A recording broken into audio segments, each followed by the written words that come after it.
বৈশ্বিক টুর্নামেন্টের ফাইনালে নিউজিল্যান্ডের বিপক্ষে পেরে ওঠে না ভারত। এই রোববারের আগে এটাই ছিল সত্যি।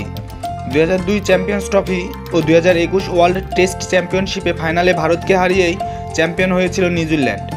ফাইনালে ভারতকে হারিয়ে নিজেদের ইতিহাসের দুইটি বৈশ্বিক শিরোপা জয় করা কিউইয়ের সুযোগ ছিল 3-3 করার, কিন্তু নিউজিল্যান্ডকে 3-3 করতে না দিয়ে দুবাইয়ে রোববারের চ্যাম্পিয়ন্স ট্রফির ফাইনালটা জিতে উল্টো 3 পেয়ে গেল টিম ইন্ডিয়া। চ্যাম্পিয়ন্স ট্রফিতে তৃতীয়বার চ্যাম্পিয়ন হলো টিম ইন্ডিয়া। তাতে এই টুর্নামেন্টের সবচেয়ে সফল দলও হয়ে গেল তারা।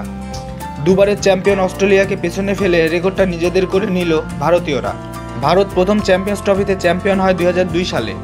বৃষ্টির কারণে পরপর 2 দিন ফাইনাল ভেসে যাওয়ায় শ্রীলঙ্কার সঙ্গে চ্যাম্পিয়নের ট্রফিটা ভাগাভাগি করে ভারত।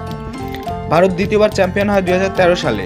সেবার ফাইনালে স্বাগতিক ইংল্যান্ডকে হারিয়ে অস্ট্রেলিয়ার রেকর্ড ছুঁয়ে ফেলে দলটি। অস্ট্রেলিয়া এর আগে টানা 2বার চ্যাম্পিয়ন হয়ে রেকর্ড গড়েছিল। ভারত অস্ট্রেলিয়াকে পেছনে ফেলার সুযোগ পেয়েছিল 2017 সালেই, তবে ফাইনালে পাকিস্তানের কাছে বড় ব্যবধানে হেরে সেই সুযোগ নষ্ট করে তারা। 8 বছর পর আবার যখন চ্যাম্পিয়ন্স ট্রফি ফিরল, ভারতও ফিরে পেল ট্রফি, উঠে গেল সবার উপরেই। তৃতীয়বার চ্যাম্পিয়ন্স ট্রফি জিতে বৈশ্বিক শিরোপা জয়ে অস্ট্রেলিয়ার সঙ্গে ব্যবধান কমিয়েছে ভারত। ওয়ানডে বিশ্বকাপ চ্যাম্পিয়ন্স ট্রফি, টি20 বিশ্বকাপ ও ওয়ার্ল্ড টেস্ট চ্যাম্পিয়নশিপে মোট 10 বার চ্যাম্পিয়ন হয়েছে অস্ট্রেলিয়া। ভারত চ্যাম্পিয়ন হয়েছে 7ম বার। ধন্যবাদ।